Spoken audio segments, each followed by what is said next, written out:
Já, við erum mættir aftur. Góða kvöldi. Góða kvöldi. Orri Hlöðursson, verður velkominn. Takk fyrir það. Nýkomnar af vellinum. Já, rétt. Þetta var hörku leikur, maður. Í miður. Eða svona, já, þetta var of spennandi fyrir minn smekk. Já, hann leit ekki út fyrir að verða spennandi eftir fyrstu 2 mörkin. Þið voru bara með svakalega yfirbyrði. Djúvill, þið góður í fótbolta þarna í Kópavoginum? Ekki bara góðir, þetta var karaktersíðu, sko. Já, fyrir utan það, sko. Þið lentu þarna aðeins upp á kant eftir... Þetta var vesen í seinni hálfleik. Hotspinnumark. Já, þetta var svona tók út upp í trú þarna til að byrja með, sko, en maður var farin að láta sér dreyma 4-5-0, en svo komu stjörnumyndin í þetta aftur og hérna við þurftum svona að grípa til annar ráða til að klára þetta. Já, þetta var hörku leikur og gaman að sjá líka margir sprækir hérna í stjörnunni, sko, ungir. Það eru greinilega fleiri lið en Breiðablik geta framleitt leikmenn hana? Nei, það eru bara blikir. Heldur betur, ég er sammála ég gef stjörnumönnum kredit fyrir það. Þeir eru með frábæra strákaðna 2004 og 2005 model og hérna kannski ekki alveg dulur og losa sig við þetta úr útlanda eins og við erum að gera og þar lendir að fá að njóta sína sem mistara en þetta eru flotti strákar og bara verðast vera tilbúin í slægin. Já, einmitt. Ekki spurning. Ég held við byrjum bara einfalt og fyrsta spurningin er hver er uppáhalds Dominos pizzaðinn? Ég man aldrei hvað þessar pítsur heita, ég veldi alltaf bara beint streita selum, það er náttúrulega bara mikið pepp, mikið pepp, rauðsósa, ekstra ostur og svo tekið svona eitthvað sterkt á móti, jalapeno, mikið þar, en ég reyndar áttamöðun daginn, við vorum að vinna saman í hópi og þetta er fólki sem að ákvað að taka delivery. Ég er algjör byrjandi í þessu, ég er bara fastur í 91 mótorna pizzum, sko. En peppi er auðvitað líkilatur í þessu. Já. Ekki spurning, en við ætlum að ekki hot take en við tökum því. Já, þetta líka hljómar keimlíkt þinni Blaze pizzu, sko. Já, rétt. Sem er aðalega góð. Já, við ætlum að fara út víðan völl, við ætlum að snerta á fótboltanum, Breiðablik, ITF, náttúrulega sjálfsögðu, bestu deildinni og svo tökum við Kópavoginn fyrir. Já. Er það ekki skylda? Ég myndi halda það allavega. Já. Sko, ef við byrjum bara á ITF, þá eru lúpmenn miklir aðdáendur, íslensku toppfótbolti, en þar ert þú formaður, Orri. Það er rétt. Gætir útskipt bara í grófum dráttum fyrir hvað ITF stendur? Já, ég skal gera það. Það er margir sem spyrja þessar spurningar. ITF eru hagsmunasamtök, og takk eftir hagsmunasamtök, líða í efstu deild kalla og kvenna og lengjudeild eða sem næst efstu deild kalla og kvenna. Og hvað þýðir þetta? Þetta þýðir það að þessi klúbbar, þessi hópur klúbba er að draga sig aðeins út og leggja áherslu á því að það sé pínlítið aðrar áherslur á þessu afrekssviði sem að þessar 2 efstöldlir eru. Og sem dæmi að þá erum við til dæmis að höndla með svona þessa kommersial hlið á fótboltanum á Íslandi, má segja í dag, og við náðum samkomulag við KSÍ árið 2019 það að fá sem sagt að víla og díla með birtingarétt og bettingarétt og fleira af íslenska boltanum og við erum ekki með þessu að leggja áherslu á það að við séum eitthvað merkilegir heldur en önnur fótboltalag á Íslandi. En KSÍ eru þetta fyrst og fremst regliðarsamtök og við erum með kannski pínlítið ólíka hagsmuni innan þessara regliðarsamtaka sem við erum að leggja á að slá. Og þetta eru, við erum systur samtök í öllum deildum Evrópu, Vestur-Evrópu, Mið-Evrópu, Skandinavíu og svo framvegis. Og þetta er búið að vera líðið þar í mjög langan tíma og eins og staðan í dag að þá er þetta alltaf vera starra og starra og við sjáum að hversu mikilvægt það er að félögin sjálf eigi sinn rétt því að við getum spurt okkur til með þessu spurningar á 90 kemur til sögunar hver á efstu deild kalla á Íslandi? Hver á hana? KSÍ? Já, ég meina á þá klúbbur einhvers staðar sem hefur aldrei komið nálægt efstu deild á Íslandi á hann deildina. Þú veist, þetta er svona basic spurning og menn hafa kannski aldrei velt þessu fyrir sér í gegnum ári hérna í Íslandi að þetta hefur kannski verið mikið value í þessu auðvitað er KSÍ reglugerðar apparati í kringum allan fótbolta á Íslandi og gerir það vel og skipuleggur heldur utan ramman og þess áttar og semur lög og reglur út af dómara og svo framvegis en þegar þú kemur þessari hlið sko, þú veist, félögin eigi auðvitað deildina, það er okkar skoðun, félögin eigi auðvitað deildina og þess vegna þau að hafa meira með það að gera hvernig hún er framkvæmd og við höfum svona verið að eflast í þessu og fengi mjög gott samstarf við KSÍ í síðustu ár. Við höfumst leiðandi aðil í því að það er að koma þetta nýja keppni fyrir komalega nú sumar í Pepsi Kalla. Það er bara okkar hugverk frá A-til Ö og síðan náttúrulega erum við búin að ná virkilega góðum árangum sem fram hefur komið síðustu mánuði við það að hámarka virði sem sagt birtingar, bettingréttar og nafnaréttar á deild og í fyrsta skipti erum við að selja íslenska fótboltadeildir útlanda 3 leikir hverja umferð þannig að þú veist þetta er þróunin sem við erum að halda utanum KSÍ er að geta heildarhagsmuna knattspyrnuhreyfingarinnar við erum svolítið búin að taka þetta korner og vinna með það Hversu stór samningur og bara hversu mikill kvalreiki var þetta þessi samningur til dæmis við veðmálafyrirtækin sem var nokkuð stór upp á birtingarefni hann er mjög stór við erum að tala að hann sé vel yfir 1000 milljónir á 5 ára tímbili og þetta er engin lindamál við höfum byrt þetta og talað um þetta og svo framvegis en við erum semst að koma út úr auðvitað eru tímarnir að breytast og þegar að samið er birtingarétt á deildinni árið 2015 eða 16 eða hvernig það var þá eru þetta menn bara að horfa þess að hefðbundu miðla og við náðum KSÍ á þeim tíma bara fínu samningi við sín að birta þetta og pródúsera þetta og lýsa þessu og svo framvegis og hann var svona í heildarvaljúi á okkur 5 ára tímabili þá var hann einhver tæpa milljarður, kannski 800-900 milljónir ef ég manda rétt við tókum hins vegar þennan sama rétt og matreitum hann allt öðruvísi heldur en áður hafa verið gert við matreitum hann niður á þennan hefðbundna rétt og gerum góða samningu við sín við matreitum hann niður á bettingréttin sem alltaf vaxið mjög mikið síðust ár við matreitum hann niður á svona data vinslu, það er óbúslega eftirspurn eftir gögnum þjálfarar, umboðsmenn og fleiri sem er að handera með þessa vöru og er að nýta sér hana og síðan tókum við nafnaréttin sem var áðurbundin við Pepsi Max eins og við munið og var farsætt samstarfi í mörg ár ákomum við að búa til bara sérnafn á deildina bara svipa á Premier League svipa á Superligan er ekki Danmörku sem heitir Superligan ég skildi bara heiti eitthvað ákveðið og þá getur við fengið svona multiple svona sponsorship og þar náum við miklu betri samningi við 4 sem að deila kökunni heldur en 1 þannig að með fullri virðingu fyrir Pepsi Max og Ölgerni sem að stutt gríðarlega vel baki á þessu að þá náum við eins og þegar kannski tekið eftir það eru 4 sponsorar á deildin núna og svo getur við tekið þetta lengra þú ert með svona sérheiti þú getur verið með bíldeildarinnar þú getur verið með bankadeildarinnar þú getur verið með auglýsingar sérstakar á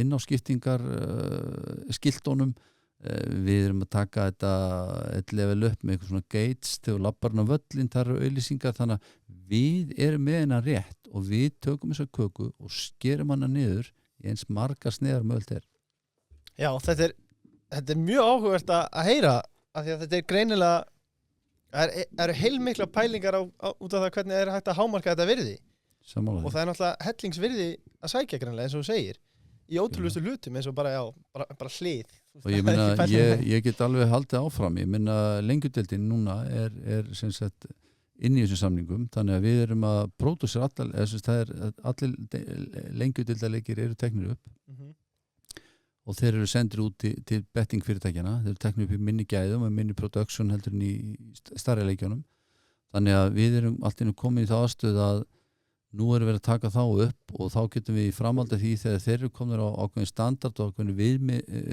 innvið komnir til staðar á vellina í lengjunni að þá eru þeir líka allt í nótni söluvara og við getum farið að selja þá til starra aðalega, ég minna, og þú getur líka leikið með það að svæðisbundna sjónvarpsstöðvar geta keypt leiki á Norðurlandi og þú getur selt þetta á svona miðla sem eru kannski með áhuga á hlutum af deildinni eins og hérna N4 eða einhver slíkir.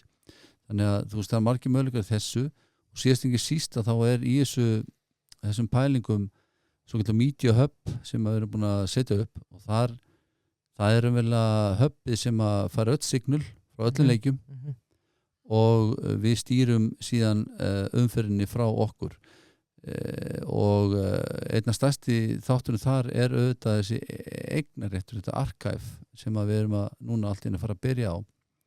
Ef að þið til dæmis myndi vilja gera heimildamyndum einhvern leikmann árið 2006 hans feril eða eitthvað slíkt, þá þurfið þið að hringja henni á RÚF eða Stöð 2 og biðjum efnið og efnið liggur þar eða er til.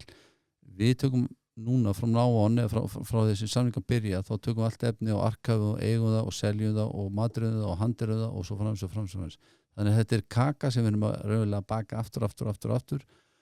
Markmiðið með þessu er að hámarka tekjur af íslenska boltanum og það sem kom mér mest óvart í þessu að hann er miklu meira virði heldur en allir heldur. Og hvert rennur þetta? Þetta rennur til félagana. Þannig að þetta er mjög jákvæð þróun, myndi ég segja. Og ég ætla að grípa þannig boltalóti en segja hámarka tekjur og tekjurnar fara til félagana sko. Það er bara lykilatriði. Þarna mér langar aðeins að halda áfram með ITF. Þú líklega þekkir ansi vel til félagana og svo framvegis. Hvernig finnst þér rekstur lið að vera hér á landi? Er þetta sjálfbær rekstur?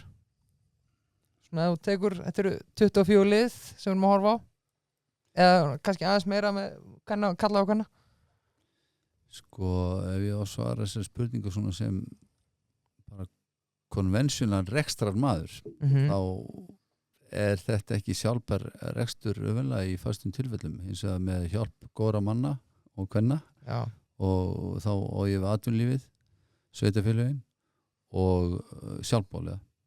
Þá svona er þetta að skrimta. En ég myndi segja að það væru afar fá félög á Íslandi í dag í fótboltanum sem eru raunverulega að bara skila hagnaði og reka sig eins og sjálfbær og góð fyrirtæki. Þau eru örfá. Segjum það nákvæmlega, bara frábær punktur. Þú ert rekstrarmaður, mikill, og við komum betur það seinna í þættinum. Þarna, þú ert að vera að taka yfir eitthvað, segjum að knattspyrnufélögin í landinu eru fyrirtæki. Segjum að þau verið Kaupöllinni. Hvaða knattspyrnufélög eru heitlandi? Upp á gott rekstramódel eða bara... Já, upp á rekstramódel. Ég ætla nú að nú þarf að stíga valli að það er jarðar sko. Ég er strax komin í jarðsmyggjusvæði sko. Nei, já og nei sko, hérna að því þú segir að þessu fá félög sem er sjálfbærakstur.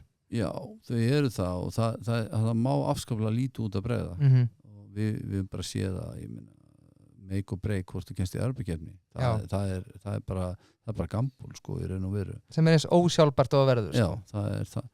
Ég allavega auðvitað skulum orða þetta þannig að þegar maður er nú svona diplomat í eðli sínu og þá þekkjum við þetta best til í Breiðabliki. Og þar man ég alveg þá tíma sem að menn voru alveg flattbrók ár eftir ár og mikið vesinn í gangi. Mótilið á Breiðabliki er aðeins dreifðara heldur hjá mörgum öðrum, auðvitað menna gamla og erbu keppna eða leikina sem er bara svona mínum huga bónus en grunnurinn í mótilinu er samt ekki sá að gera ráð fyrir því. Grunnurinn er miklu frekar að vera aðhaldsamir í rekstrinum og í flestum tilfellum hefur okkur tekist það en það er þetta sölumótil sem að Breiðablik hefur sem að ég myndi segja að veri umfram aðra klúbba á Íslandi síðastlín 10-15 ár þá hefur okkur gengið mjög vel að selja leikmenn til útlanda og menn hafa stundu sagt að þetta sé ekki sjálfbært, þetta sé óreglulega tekjur og þess aftar en við horfum alls ekki á það þannig, þetta eru reglulega tekjur, það er svona áhættan eða hversu mikil sveifla er í þeim og við höfum hort til dæmis á þannig að þú getur kannski verið í mínus í 2 ár, svo farið inn að góða sölu á 3 ár, þá áttu góður. Já. En þannig að við byggjum okkar mótil á þessu. Þannig að ég held að við höfum þetta umfram önnu félur hreinlega vegna þess að við erum með gott barn og úlingastarf og með mikið fjölda iðkenda. Ég þekki síðu til í öðrum félögum en bara þegar maður sér ásækningar birtast að þá þetta sjá hvaðan tekinn að koma randomsölur og leikmönnum góður sponsorar við erum ekki að sjá þetta koma til dæmis margir sem halda áhörndatekjur skilji miklu þetta bara en ég manda rétt ykkur 10% tekjum knaspinn til þetta Breiðabliks koma áratum samt erum við með nokkuð góða aðsókn þannig að þetta þungur rekstur í grunninn hjá flestum og svo þetta lifir á því hversu sterka fjárhagslega bakjalla þessi klubbar hafa og tala hreint út með það. Þannig að einhver möguleik í framtíðinu að sé þannig að einhver getur keypt félag í Íslandi? Þetta sé ekki eigu sveitarfélagsins? Já, sko, ég ætla kannski að lera þetta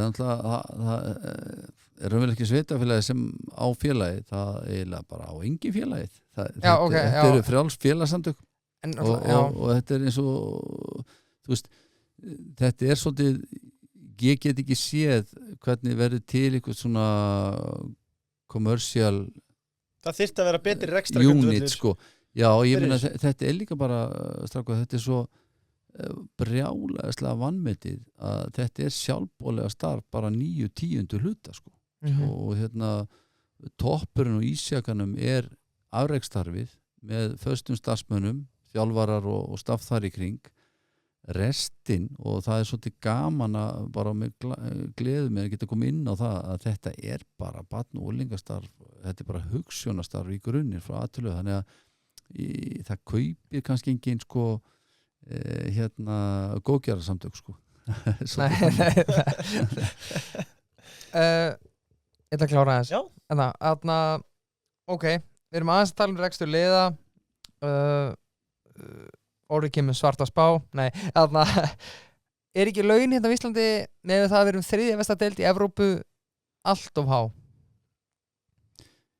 Jú, ég myndi bara taka undir það og það svona ákveðin þróun sýnist mér og það tala svona pínlítið eins og maður sem hefur kannski ekki séð svart á hvítu en svona umræðan þannig að það gríðalegt launaskrið á Íslandi í fótboltanum bara þessi misserinn það áhugjefni á mínum mati og enn og aftur menn að gamla og það aldrei jákvæð þróun þannig að ég myndi segja launin í íslenska fótboltan ok, leikmenn sem að puða í þessu fyrir okkur og með okkur þeim finnst ég örugglega ekki allir sammála mér en sko þetta kerfi ekki sjálfbært ég meina sveitafélögin eiga mannvirkin byrjum þar ef að sveitafélögin væri ekki að útvega mannvirkin þá væri mjög erfitt að halda svona öflugu starfi úti þannig að skattborgarnir að pumpa þess inn í þetta leikir sem með 1100 áhorfendum skilja ekki drosalega miklum tekjum í vasan auglýsingar frá húsasmiðunni eða Bíkó ekki að make or break heldur Kemi skiptir ekki máli Kemi í úðurutröstir ekki að dissa þá en ég að segja sko þetta allt saman rekin þessum hætti það verið að skrapa saman peningum hérðan og þaðan og svo kemur eitt gott aeróbor eða einn góð sala og þá allir svolítið kátir í smá tíma en svona sustainabilityð sem maður noti góða íslensku það ekki þarna ég bara fullir í það á þess að vera með eitthvað svartsýnisraul og tala menn niður þannig að þú veist við og stórið parturinn þetta ég meina sjáuði bara okkur blika við afnót glæsilegum íþróttamannvirkjum alveg fyrsta klassa þannig séð á Íslandi þó við viljum alltaf meira þú veist þetta ekki bara eitthvað sem bara dregið upp svona þetta búið að leggja í þetta fyrir skattborgara og þetta langt og gott samstarfi bæjarfélög sem búið þetta til þannig ég vil svolítið meina að sigurvegararnir í íslenska knattspyrnu mótilinu nú tala ég svolítið eins og stjórnmálamæður sigurvegararnir í íslenska knattspyrnu undrinu eða knattspyrnu mótinu eru svolítið skattborgararnir og sveitafélögin og æskulístarfið, ég spái í það. Lóksið finna skattborgar en einhvern sigur. Nákvæmlega. En hvað þurfa hinn félögin að gera? Þú ert að segja að það sé bara nokkur félög sem eru með sjálfbæra rekstur, bara 10% eða hvernig sem það er. Hvað þyrftu hinn félög, veist, er það undir félögunum 90% hinn komið að búið að gera þetta að sjálfbæra rekstri eða er það ekki þeirra höndum með það? Jú, það eru þetta stór hluta til í þeirra höndum. Ég meina í öllum viðskiptum, öllum business aðlagur því að markanum. Markaðurinn, íslenski knattspyrnumarkaðurinn er ekkert einhver risastór markaður. Þó svo ég segi mjög stoltur af því hvernig við ITF höfum verið að stækka hann, þá er þetta kannski risastór markaður. Og hins vegar er þetta erfitt fyrir þau kannski þá klúbba sem er að elta þessa stærstu. Til þess að standa samkeppni þá þarf það að taka meira og meira risk á með hverju árunum sem líður. Og þó ég tala það að fáinu klúbbar séu með svona sjálfbærni að þá er hún mjög viðkvæm líka og þó ég sé að grópa mig hérna breiðabliksmódelinu, það er viðkvæmt líka. Já. Þannig að og við erum svolítið svona föst á milli, þetta var náttúrulega að kalla halvaturnumennska sem við erum að stunda og ég vil meina að séum ekki komin lengra en það.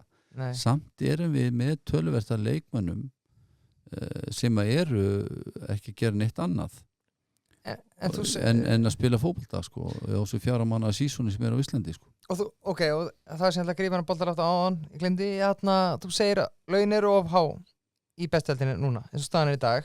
Finnst þér með að við séum 3. lagsta deild í Evrópu? Já, mér finnst það allavega að þróunin vera þannig þau eru að hækka og það er ágefni. Eru Blikar að elta þann straum eða finnst þér Blikar vera sína aðhaldssemi í að segja bara heyrðu þú ert bara í projektið þú veist, það eru margir umbóðsmenn að fylgjast með þér, við ætlum ekki að fara gefa hérna gull og græna skóa? Sko já og nei, ég vildi geti svara þessu alveg hreint út og segja bara nei en ég held að við höfum aðeins þurft að teygja okkur seinni ár til að halda í við þróunina. Annars að vita neitt það er ég alveg viss það að Ómar Só hann er í glænýjum skóm ég get að lofa því Ómar Só er ekki frá sko. En þegar ég hann líka inni þegar mann inni, það gleymst oft Sá var frábæð að koma inn á í kvöld. Já, algjörlega. En talandi Breiðablik, förum aðeins í Óskar Hrafn. Hvernig er að vinna með mannum? Já, Birkir, þú nú gaman að segja þú fékkst nokkra sneiðar þegar þú ákvæmst að reka Gústa Gylfa, uppáhaldsþjálfaran minn og fá inn tiltölulega óreyndan Óskar Hrafn, það var endi. Já, ég er náttúrulega svo mikið svona, hvað ég segja, teamwork einstaklingur. Ég náttúrulega tók ekki ákvörðunum einnum að reka einn og ekki maður að Óskar heldur og margir innan klúbbsins sem hafa unnið meira náið með honum frá degi til dags heldur en mér.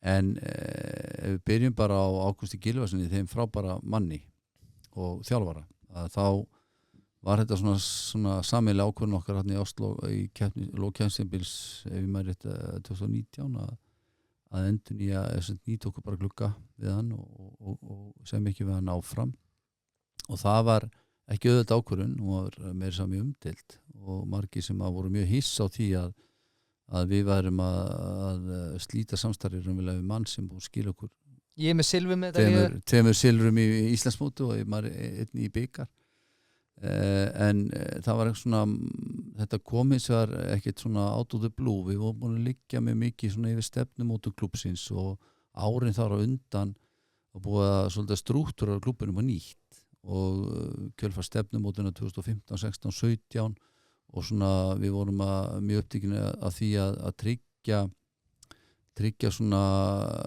hvað ég segja, svona stofnana minn inn í klúbbnum þar sem að er til þekking til staðar sama hverju kæmu og færi í stjórnun og þjálfun klúbbsins og okkur hefur tekist þetta að mínum mati, við vildum búa til starfsumhverfi fyrir fagmenn, fyrir fólk sem vildi geta karriér að vinna innan félagana og sem væri framkvæmdastjórar, fjármálastjórar eða eventastjórar eða hvað það nú heitir allt saman í dag og við vildum að það í kjarnin og þjálfararnir sérstaklega sem eru þessi faglegi hluti myndi aðlega sig að klúbbnum frekar heldur en það klúbburinn aðlega sig að þeim þjálfara sem kemur hverju sinni. Þannig að við vorum svona að taka svolítið langtíma stefnum á þetta ákvarðni þegar við ákveðum að skipta og taka næstu skref og í þróunin á klúbbnum knattspyrnulega. Það var svona grundvallar ákvörðun og ég segi þetta algjörlega án þess að vera eitthvað að sitja út á Ágúst Gylfason. Það getur vel verið að hann hafi verið rétti maðurinn til að taka þetta áfram en okkar mat á þenn tíma var svo að það væri ekki og í kjölfarið á þessu þá fórum við að leita hófana hjá Óskari sem að hafi vakið athygli fyrir svona frumkvöðlastarf á Nesinu fyrir sérstaka nálgun og fyrir mjög svona dedikeraða nálgun og svona nýja hugsun í fótboltanum á Íslandi má segja og þetta sé enn og aftur á hans að setja út á aðra þjálfara og ég nú þreyttur á brandarann hann að vera að finna fótboltan hann var að gera aðtilsverði hluti okkar mati þannig að við leitum til hans og það var ekkit sjálfgefi heldur hún var bara erfitt fyrir að nefnveika Gróttuna og hann fannst hann jafnvel ekki búið með það projekt og svo framvegis en okkur tókst að lokka hann til okkar og hann hefur verið hjá okkur síðan Sko, já, algjörlega, frábært Nei, auðvitað var alltaf ekki erfitt fyrir Óskar að koma yfir í Breiðablik frá Gróttum við fyllir vinningu út Gróttumaður ofta en það er alltaf mjög auðvelt teik upp 2 deildir komin upp og yfirgefa skútuna það er alveg erfitt erfitt að taka besta liða í Íslandi og okay. En ok, allavega var samt ekki erfitt að út aðeins búin að tengla á þessu en þú veist það hlýtur að hafa ef við aðeins höldum áfram í því skilur að þú búin að þið ákveðið að rífa í gikkin á Ágústi Gylfasyni sem er búin að skila silfri 2 sísonur röð töpum að vítaspundukeppni í bikarúrstaleik að fá inn gaur sem var að vinna er náttúrulega að vinna reynda back to back aðra fyrstdeildina en samt algjörlega óreynda þjálfara í efstdeild við horfum á blikaleikin í kvöld og við horfum á hvað blikalegi er í dag var þetta rétt ákvörðun á þínum mati? Já, ég myndi segja það í dag að þetta verði rétt ákvörðun en leið segi það líka að leiðin hefur ekkert alltaf verið einföld og hérna til þess fyrsta tímabili Óskars hjá Breiðabliki var ekki dans á rósum og hann var augljóslega að læra á þetta starra umhverfi sem að þjálfarastarfi í Breiðabliki allt í einu kannski farin frá því að vera með svona tiltölulega fámennt teymi í kringu sig og alla þræði hendi sér yfir því að fara yfir meiri stjórnun, miklu starra teymi, miklu starri klubbur, miklu meiri ynglokastarf, miklu meiri skoðanur og öll í kringu því og svo framvegis. Þetta er bara svona svipað og önnur svona dæmiger career moves eins og maður segir að þú ert að fara úr litlu fyrirtæki yfir í stórt eða hvernig sem það er. Þannig að ég held að þó svo að Óskar hafi gert alveg frábæra hluti fyrir Breiðablik þá vil ég meina líka að Breiðablik hafi gert frábæra hluti fyrir Óskar. Hann hefur lært að mínum að gríðarlega mikið á því að vera þjálfari Breiðabliks og mér finnst mjög gaman að sjá bara hvernig hann hefur þróað sig í starfi og einhvern veginn lært af reynslunni. Núna er hann svona í 3. sísoni og margir tala að 3. sísoni sé allt þetta kritiska sko. Já. Fyrsta er hjónabands hveitibrauðstæðarnir, annað er svona framfara sísonið og svo 3. átt að negla það og mér finnst hann vera búin að þróa sjálfur gríðarlega áfram og liði bara frá á milli ára, maður er alltaf síðan að stíganda en þann kemur ný og ný element bæði í sjálfa sig og í liði þannig að ég hef bara mikla trú á því sem hann er að gera. En tökum það aðeins að því við erum báðið blikar hérna og það er alltaf að vera með veikan káir hérna á hliðina á okkur.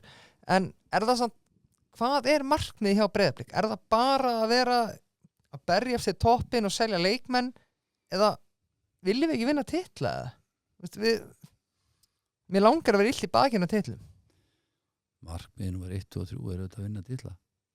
Og við erum sko draumurinn er auðvitað að vinna titla með hérna græn hjörtu í hverju einustu stöðu á vellinum og allt það við vitum eins að það er gert og allt það við erum eins og með alveg ótrúlega hátlu utalli, ég nú ekki að því ég steg nú niður sem formaður í vetur svo það komið fram að ég kannski fylgist ekki eins vel með statíki frá degi til dags eins og ég gerði fyrra en við vorum að spila þetta 7-8 blikum í hverjum einasta leik í fyrra og það er alveg fenóm sko, að mínum að því þannig að við viljum sko leið og við erum sko kannski pínur rómantíkarar í því að vilja sjá okkar leikmenn spila sem flesta leiki að þá er það kannski undirleikjandi í því það er ekki bara rómantík, það er trúin á það að þetta séu góðu knattspyrnumenn og ég held að við séum að sýna það meira og meira og meira með hverja árum sem líður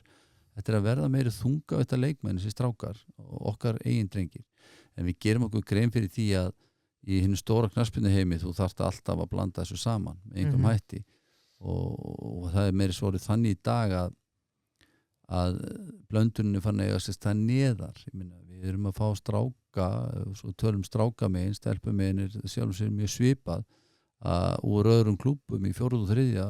flokki alveg í tölvöru magni þess að þeir sjá fram á að þetta er rétti staðurinn til að vera á svo koma þeir upp 4-5 ára síðar og við þetta kollega að blika en ef granti skoða þá er svona netið okkar orðið ansi víðfemt Algjörlega Ekki spurning Smitten-menn Það eru mínir menn, það eru okkar menn Aðalað þínir menn sko Veit ekki hvað vinsalt heima fyrir ég sé á Smitten sko Nei, en þú veist, þú hefur samt alveg laumast inn á þetta forrit bara til þess að skoða viðmóti Ég fer bara 3 ára á dag Ég bara 3 ára á dag Kona gefur mig leyfi fyrir því Ertu með stilt á stráka og stelpur?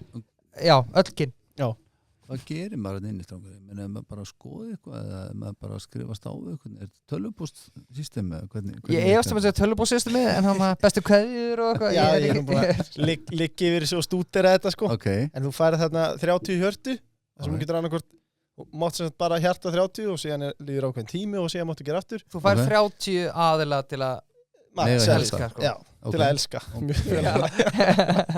Mátt elska 30 aðeins í einu Já, og síðan getur spjalla við og Þú þarft að velja vel Traust samband, já, algjörlega Þú er brentið á því Nei, ég er að stríða þér Ég er öllu vanur En já, þeir eru aðeins að hugga eftir því að sko, þeir voru bara spá í nafninu besta deildin Hversu margir maraþonfundi fóru í að ákveða þetta nafn? Virkilega góð spurning svar eins og stjórnmálamaður sem er að kaupa sér umhugsunarfrest góð spurning Já, hver sá okkur um dag? Það var Heimir Guðjóns Þetta er alveg klassísk Þetta er góð spurning Já, einmitt og svo kemur svona smá þögn en svarið bara já þetta voru alveg mega margir fundir og til voru kallaðir allir helstu marka sérfræðingar landsins í lífið og nótt sko Býtu, ætla að teka símanum minn og þetta var geggjaferli. Við fengum nú alveg frábæran markasmann að Bjössa sem er nú góður gegn Bliki til þess að vinna þetta með okkur og fyrir okkur og mér minnir að sem haldur áfram að Ölsa, ég held að það var Ölsa Brandenburg sem var okkar rákjönda aðri í þessu fjöldi funda, alls konar pælingar Íslandsdeildin meistaradeildin, úrvalsdeildin bara nefnið það og hver hugmyndin annari fjall vegna þess að meistaradeildin er bara í hugum fólks er bara meistaradeildin og svo framvegis, Íslandsdeildin er í ykkur aðra greinar og svona getur þetta gengið áfram þannig að menn fóru svona bara að vinna með eitthvað meira hvað ég segja, svona basic og fyrst þegar ég heyrði þetta besta deildin svo fórum við að svona vinna svolítið mikla heimavinn í þessu og ég veit ekki hvort þið voru á kynningunni sem voru með í Bæjarbíó á þessu við vorum með Bjössi var með alveg heilmiklar sko útlistanar á því hvert referensin er sóttur og þetta er sótt alveg til ásins 1912 held ég þegar að fyrsta Íslandsmótið fór fram að þá sem sagt var keppt titilin besta knattspyrnu lið á Íslandi ef ég man það rétt eins og það var orða og það var lengi vel notað alltaf alveg fram eftir allir síðustu öld alltaf að tala besta knattspyrnu lið á Íslandi sem að vann þessa Íslandsmótið það var aldrei tala Íslandsmeistara eiginlega og samaskapi var í fyrsta bikarnir sem var afhentur 12 eða 13 þegar fram var Íslandsmeistari, fyrst Íslandsmeistari, en það var fálki í skjaldarmerki okkar Íslinga á þeim tíma og það búið að vinna mikið með fálkan og ef við stúdurir logoið þá það fálka-based. Þessi bolti sem þið sjáið, þetta eru vængir, útþandir vængir á fálkum. Sjáuð þið það? Já, þegar þú segir Nú það. erum við að tala saman þannig að við fórum og eða öllu Bjössi og Brandenburgamenn og okkar sérfræðing og við fjallum svolítið fyrir þessi stjórni að þetta er svona pæling, það er eitthvað story behind the story sem alltaf skemmtilegt. Þannig að síðan var að taka þessa fálkahugmynd og fara með hann yfir á skjöld, þetta er svona búndisleiku skjöldur sem að vera keppt núna, þannig að þetta er svona hangið saman ákveðnu hugmyndafræði og mér hefur bara fundist þetta besta deilda dæmi bara menn af almennt og konur bara almennt tekið svo frekar vel og síðan bara kampæni eða markaðsherferðin bara verið bara frekar góð í sumar. Mér finnst þetta verið að virka bara ágætlega sko. Ég verð að taka undir það. Ég man, bara daginn sem þetta var kynnt þá fór ég að rífa mig á Twitter og ég segi besta deildin og mjólkurbikarinn og gerði einhvern svona krakka bara ákvað en í fyrsta lagi vekur þetta nafn athygli og í öðru lagi tekum maður bara eftir öll innleggingin hefur verið mjög klín, bara allt í kringum eins og til dæmis stúkuna og annað, bara svona artworkið og bara allir skildir, þetta virka bara, þetta var alvöru presens á þessari innleggingu sko, þetta var ekki gert í einhverjum hálfkæringi, það er augljóst að voru pælingar á baku þetta sko. Og það er komið aftur að því sem að ITF er að gera og fær réttin til þess að gera, þú ert alltaf bestur í business, þú ert að höndla með þína eiginhagsmunni og nú er semst í fyrst skipti framleiðum við allt markaðsefni. Já. Það er miðlægt. Dreifing á bakgrunnum til í viðtölum og geiti út á flöllinni sem ég sagði áðan. Þetta er allt saman á einni hendi og einhvern veginn betra að halda stjórn á því og við erum Það er ekki bara nonni í hotninu sem segir gamlega ertu til að græja hana. Já, akkurat og við framlegum þetta og dreifum til félagana og þetta verður meiri einsleitni og svona meira, ekki það að hitta að vera alls slæmt. Pepsi Max marketingi var bara fínt að mörgu leiti en þetta er á okkar hendi. Við framlegum auðlýsingin með keðjónum í kólaportinu að hvort það var. Þetta er okkar production og við dreifum þessu þannig að þetta er orðið miðlægara og meira á okkar hendi og ég held að það sé svona heillaskrif. Algjörlega. Var eitthvað nafn hana sem að var í nálægt í? Já, ég ætla svona, spurningin er eiginlega bara bestælinn var að off, hvað var svona nummer 2 í góðkunaröðinni? Ok, ég er búin að fara í gegnum þetta svona notaða ég held nú að efstadeildin hafi verið í deglunni í svolítið tíma og því að ég man mín fyrstu viðbröð við bestadeildin að vera svolítið svona arrogant sko, veist, bara þeir eru verið með 3. liðlasti deild í Evrópu sko. Góðu betri bestur líka sko og bara líka diska hvert umhverfinn á Íslandi en svo komst menna þeirri niðurstöðu þetta það er eitthvað mikið að ef þetta er ekki bestadeildin en einu sem ég man svona eftir sem að stendur í hausnum með mér er efstadeildin, það var aðeins í deglunni á köflum en þú veist, við vildum heldur ekki vera eitthvað að þykjast þeir eitthvað útlendir og vera með súpudeildin og eitthvað svona og úrvastildin er svolítið notuð þannig að, og mistara eins og ég sagði hann þannig að við endum þarna og ég er bara freka sátt við þetta þú veist, þetta eldist bara við erum bara 6 umferð inn í sísoni sko. Þetta er tímabilið er ekki þetta hætta núna stop the count en við viljum að sjálfsögðu þakka paytimunum fyrir að einfalda reikningerð fyrir meðalstór fyrirtæki, lítil fyrirtæki eins og okkur og sjálfsögðu einstaklingunum. Eru við lítið fyrirtæki? Nei, kannski meðalstórt. Conglomerate. En þeir vilja aðeins ræða pólitíkina og þú ert að bjóða þess fram sem oddviti framsóknarflokksins í Kópavoginum. Hvernig kom það til að þú ákvaðst að fara í bæjarpólitíkina? Það kom nú bara þannig til að leita til mín ef ég á að vera alveg heiðarlegur með það. Já. Ég náttúrulega, þú veist, er svona gaur sem hefur alltaf áhuga á pólitík, alltaf á efnahagsmálum og þjóðmálum og hvað það heitir nú á fínni í íslensku og hef þetta starfað, þú veist, ég gamall bæjarstjóri utan á landi, það er ekki langt í burtu, hálftími í burtu og þannig ég þekki hana bransan nokkuð vel og þetta nokkuð sem kom upp áður, vill ekki prófa og þetta ekki til að koma og spá í þetta og eitthvað svona, ég hef alltaf að gefa það frá mér þangað til núna og að því að bara það er eins og Klísen segir, þú þarfst að vera tilbúin og þú þarfst að vera réttum stað og réttum tíma og alltaf til að gefa jáið þannig að svona ég ákvað bara núna úst, jú, ég til í þetta ég hef sigurum til að gera þetta og mér langar til að hafa áhrif á þennan blessaða bæ sem ég er búin að búa í meira og minna allar mína hunds og kattar tíð og fyrir utan það að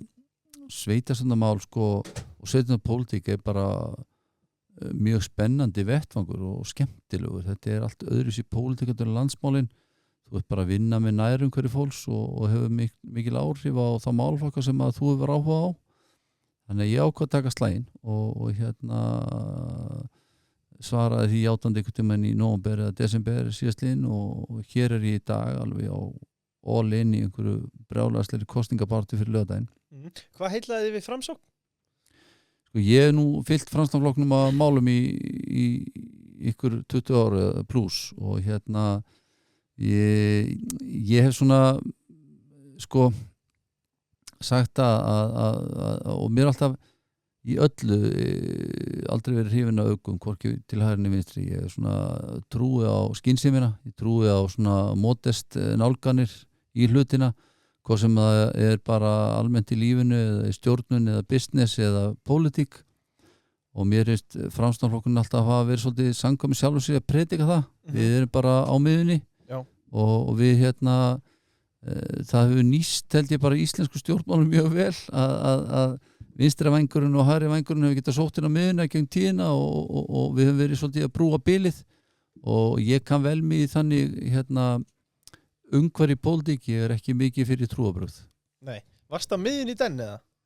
Í fótbolta? Já, ég var það nú, svona þegar ég komst í liði þá var ég á miðunni og hérna Áttu 6 eða 8? Ég var, sko við erum að tala sko leikaferð sem að er ykkur mjög framandi kannski 3-5-2 þá var maður út á væng eða hægra megin inni og já, aðlega þar og stundum satt maður að aftar og var eitthvað að reyna að dreifa þessu og svona en ég var svona Ertu núna að tala um pólitíkina eða? Nei, ég tala um leikinn Djóka Já, og hérna þá voru menn að spila þetta líka með 2 hafsenda og svíper og svona alls konar æfingar sem að er ekkert vinsæl í dag en ég var reyndar þekki 4-4-2 líka og þá var maður út á væng en hérna margir sem að halda að ég hafi verið varnarmaður því ég er svona í herra lagi en það er algjör miskilningur, ég var frekar lélegur varnarlega og frekar slagur skallamaður líka með að hæða allavega. En af hverju Framsókn? Ég var komið það, sorry Birgir Spurningi var komin Því er ekkert að bregða sér frá Ertu búin að taka það? Já. Og svarið var? Svarið var bara miðjumæðurinn í kallinum og þess vegna kannski kom follow spurningi með vastu á miðjunni og hérna við erum auðvitað með hérna fótboltareferens að úrslitin ráðast á miðjunni. Já, bara það minnst það sko. Það er engin lígi sko. Nei. Er eitthvað sem hefur komið þér á óvart svona í þessari? Sem barðu? Já.